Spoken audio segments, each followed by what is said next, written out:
is Team USA. And I think they've got the easiest group.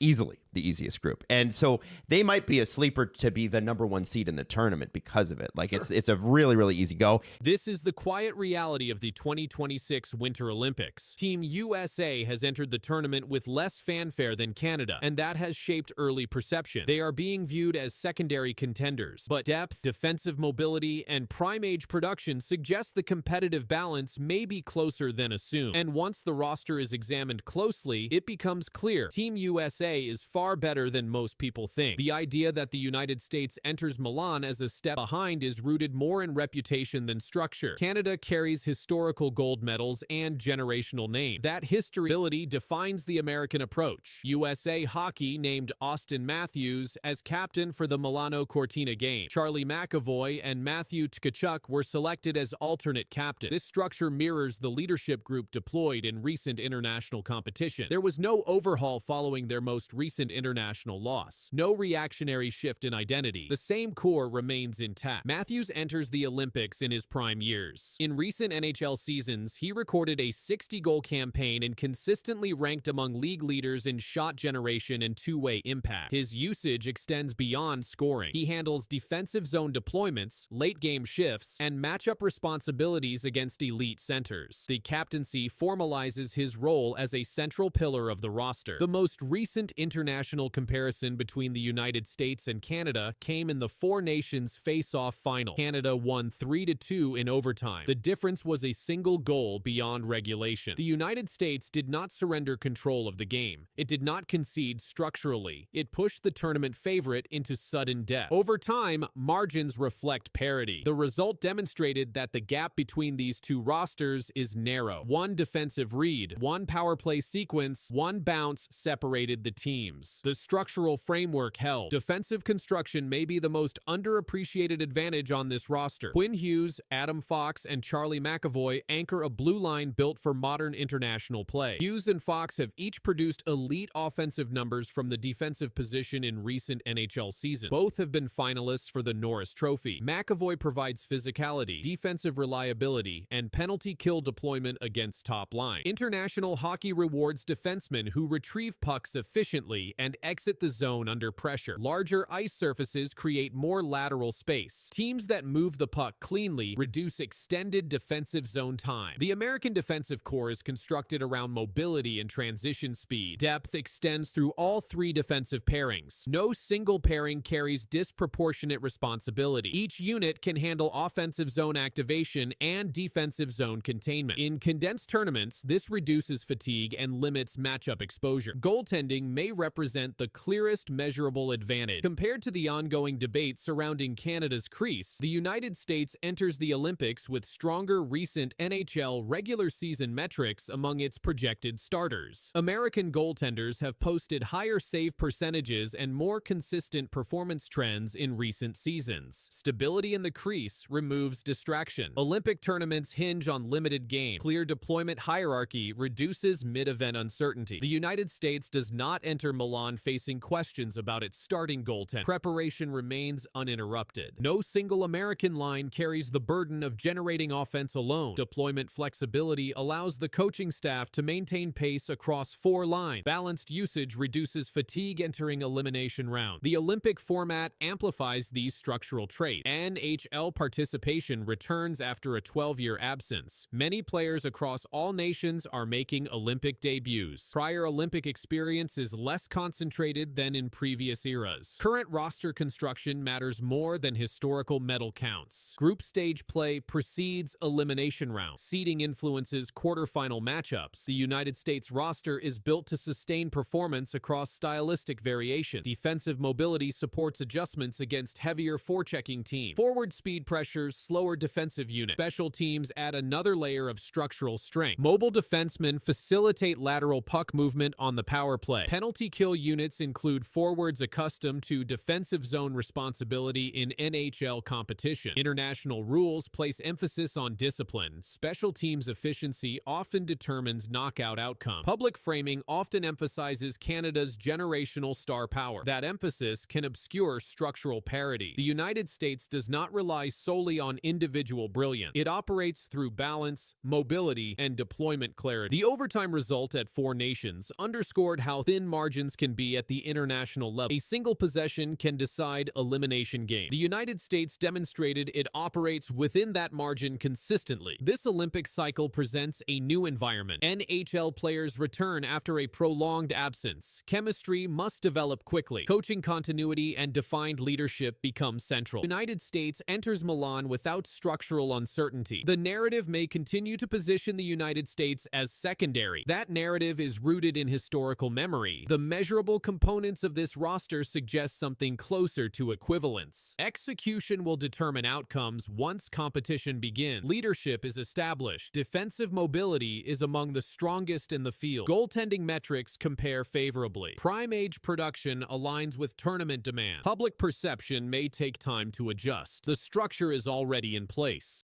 Good luck, Team Canada. You've earned this moment.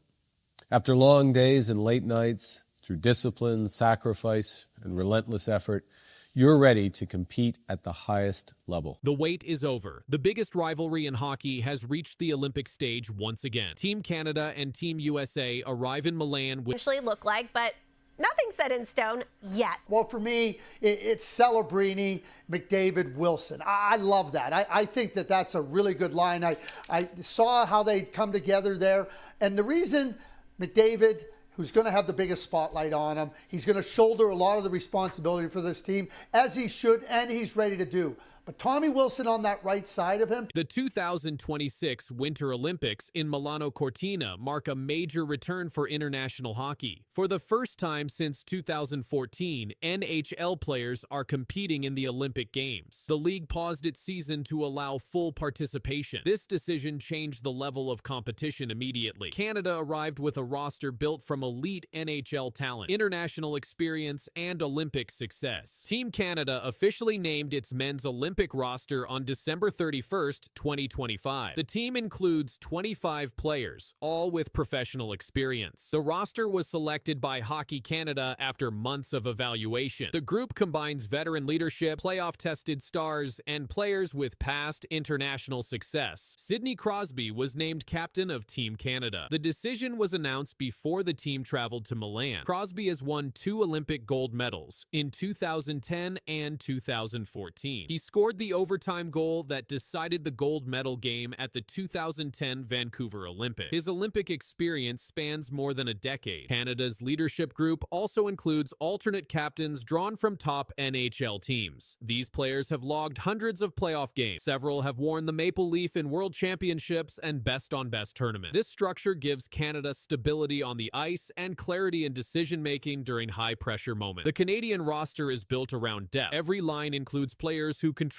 at both ends of the ice. Defense pairs include puck-moving defensemen and physical shutdown players. Goaltending selections were based on recent NHL performance and international results. Hockey Canada confirmed that balance and consistency guided the final selections. Team USA also finalized its roster ahead of the games. USA Hockey selected a mix of veteran NHL players and younger skaters with recent international experience. The American roster emphasizes speed and transition play. Several players come from teams known for fast-paced systems in the NHL. Despite the strength of the U.S. lineup, Canada enters the matchup with historical advantage. Canada and the United States have faced each other multiple times in Olympic men's hockey. Canada won the gold medal game in 2010 and defeated the United States in the semifinals in 2014. Those games were decided by narrow margins. The Olympic schedule placed Canada and the United States in the same preliminary preliminary round group. This guarantees a group stage meeting before the knockout rounds. Group placement affects seeding and quarterfinal matchups. A win provides a measurable advantage in the tournament structure. Team Canada arrived in Milan following the NHL Olympic break. Players traveled within days of their last league game. Practices were held at Santa Giulia Arena. Coaching staff focused on adapting to international ice size and IIHF rules. These rules differ from the NHL in areas such as icing, overtime, and physical play. Canada's coaching staff, led by John Cooper, set clear expectations before the tournament. Cooper stated publicly that the goal was a gold medal. The message reflected Canada's approach to Olympic hockey. Performance standards were defined before the first practice. In the lead-up to the Olympic group stage meeting, players from both sides addressed the rivalry. The statement was published in international coverage ahead of the game. Canada's preparation emphasized discipline and structure. Practices focused on special teams, execution, and defensive zone coverage. Coaching staff monitored player workload due to the quick transition from NHL play to Olympic competition. The Canadian roster includes multiple players with over 100 NHL playoff games. Several have won Stanley Cups. This experience is critical in short tournaments where mistakes carry immediate consequences. Team USA's roster includes players who recently competed in IIHF World Championships. USA Hockey stated that roster balance and defensive depth were priorities. Their preparation focused on speed through the neutral zone and quick puck movement. Olympic group standings are decided by points, goal differential, and head-to-head results. The Canada-USA game directly affects these metrics. Timing of the matchup adds pressure. The game takes place early in the tournament, shortly after both teams' opening win. Analysts noted that early results often influence confidence and tactical adjustments in later rounds. Broadcasters projected increased viewership based on previous Olympic meetings. Security and staffing were increased for the game due to expected attendance and media presence. Olympic officials confirmed additional measures for high-profile rivalry matchups. Statistical tracking after the opening games showed Canada near the top of the tournament in shots allowed and face-off percentage. These metrics were released in official Olympic summaries. Canada's roster stability contrasts with the rapid pace of Olympic scheduling. With lines and pairings established early, the team minimized experimentation. This approach reflected confidence in roster selection. The Canada-USA Olympic matchup does not decide a medal. It does not eliminate either team. It shapes the path forward. It defines standing, seeding, and momentum as the tournament progresses. For Team Canada, the objective remains unchanged. Preparation, depth, leadership, and execution guide every decision as the rivalry resumes on Olympic ice in Milan. On this Sunday night, after a 12-year break,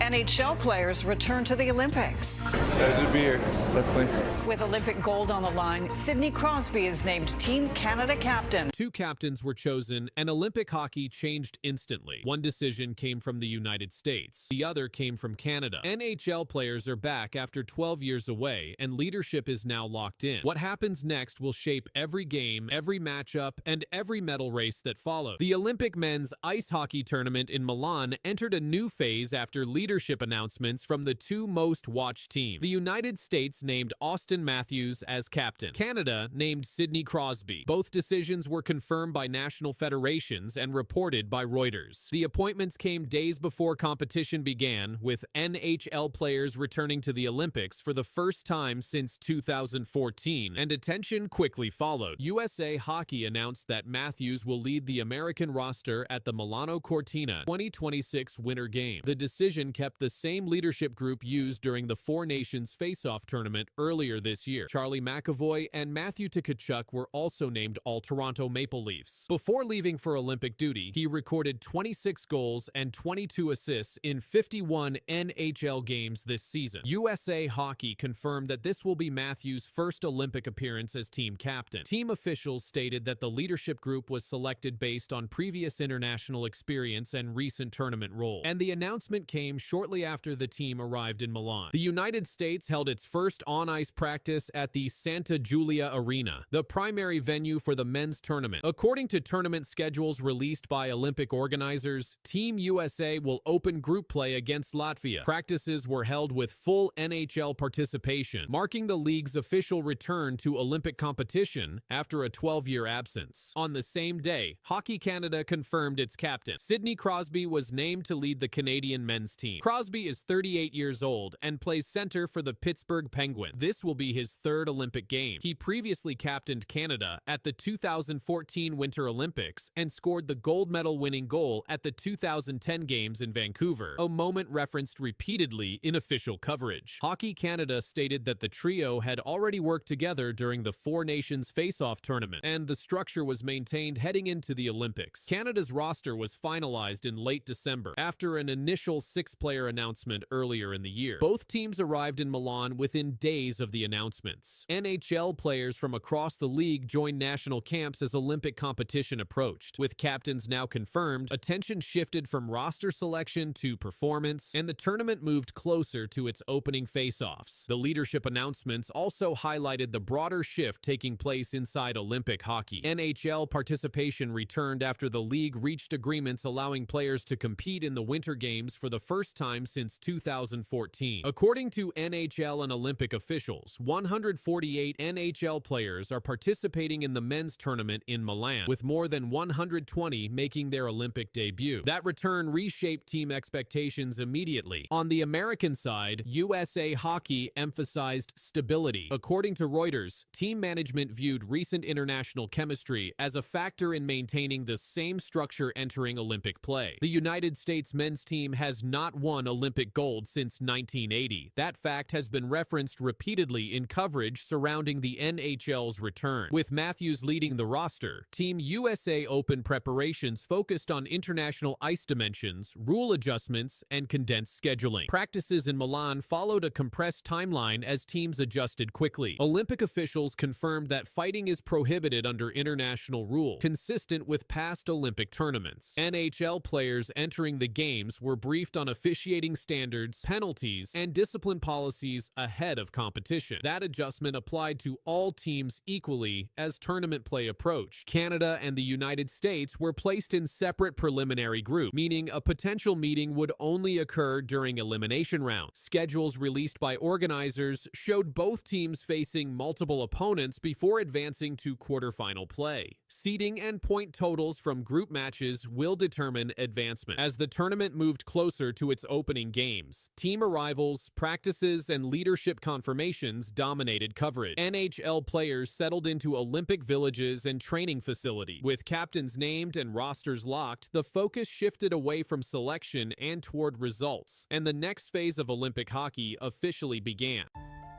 The Oilers poured it on, but come out empty-handed, lose their third straight into the break for Edmonton. I don't know. There's many things that are part of it. Not consistent enough. Can't defend. Penalty kill is not great. We're just giving up too many goals. I think there's saves that our goalies need to make at some point. This league's too hard, to just like lollygag through games. You need everybody. It starts with coaches. You're never going to win if you have 4 or 5 guys going. It starts at the top. We can be better. Our leaders can be better. We're not the same team. We're not as good right now. We're not even close. We need to understand that. It's time. Obviously, there's a break now, but when we come back, we gotta get going. Something feels off in Edmonton. The Oilers walked into the Olympic break carrying more than just losses. Back-to-back defeats, a rivalry loss at home, public frustration from inside the locker room, numbers that no contender wants attached to their season. The break arrived, but the problems did not stop, and what surfaced in the final games raised concerns that cannot be ignored. The Edmonton Oilers reached the Olympic break after consecutive losses that followed the same pattern. The most recent defeat came against the Calgary Flames in the Battle of Alberta. Edmonton scored early and stayed close, but the game turned late. Calgary scored the deciding goal in the final period, and the Oilers could not respond before time expired. Leon Draisaitl scored twice in that game, providing most of Edmonton's offense. Kasperi Kapanen also found the net. Calgary received scoring from multiple players, including the goal that settled the game. The Oilers allowed key chances late, and Calgary goaltender Devin Cooley stopped repeated attempts during the final push. That loss followed a defeat against the Toronto Maple Leafs at home. Toronto controlled long stretches of play and scored several times from different players. Edmonton managed goals from Jake Wallman and Kasperi Kapanen, but the response ended early. After falling behind, the Oilers struggled to regain momentum and spent long periods defending. Across these games, the same issues appeared. Edmonton allowed goals at critical moments. Defensive coverage broke down near the net. Opponents converted on special teams. These problems were not isolated to one game. They continued through the final stretch before the break. The Oilers' penalty kill declined during this period. Opposing teams scored during power play, often shifting the flow of game. Edmonton's power play, usually a strength, did not offset those goals against. When chances came, the timing favored the opposition. Goaltending also became part of the discussion. Tristan Jarry faced steady pressure